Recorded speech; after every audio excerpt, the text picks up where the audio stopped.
I came to the Netherlands in 1992. And in the Netherlands, in the UK, in Germany, in France, I remember marveling as a woman the fact that I could walk around anywhere, at any time of day or night.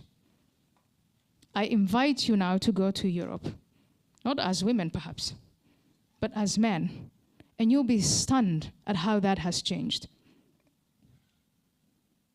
And in many ways, it's because of this cover-up from the left.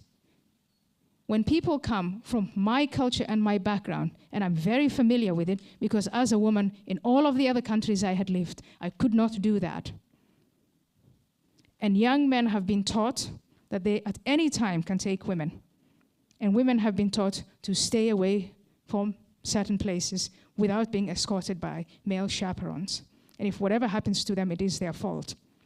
When millions of people from that culture come into a liberal society and start groping and harassing and raping women, how does the left respond? They still talk about racism. It has nothing to do with race.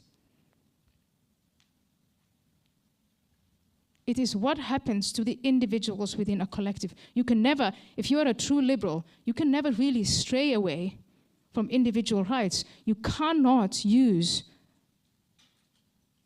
as an excuse some alleged persecution against groups to sacrifice the rights of individuals. Homosexuals in Europe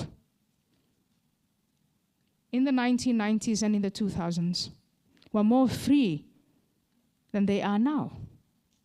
Yes, there was a whole debate about whether they could marry or not, but now they're being advised not to show their homosexuality.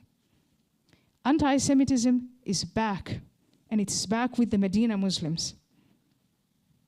And the left make excuses about the collective. We cannot talk about it. I think the greatest dilemma for liberal societies is the self-inflicted relativism. It's the self-inflicted censorship.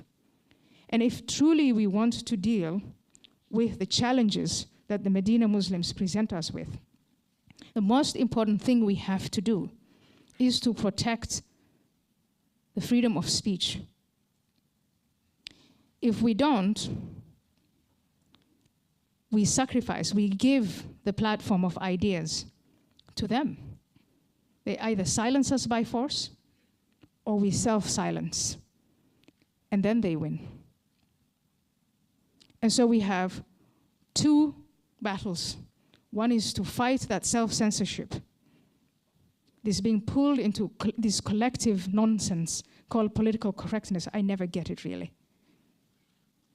And the other one is obviously to stand up to the Medina Muslims and argue why Islamic law, Sharia, is bad for all human beings, for men, for women, for men and women, for people with a different sexual orientation, for people with different religions.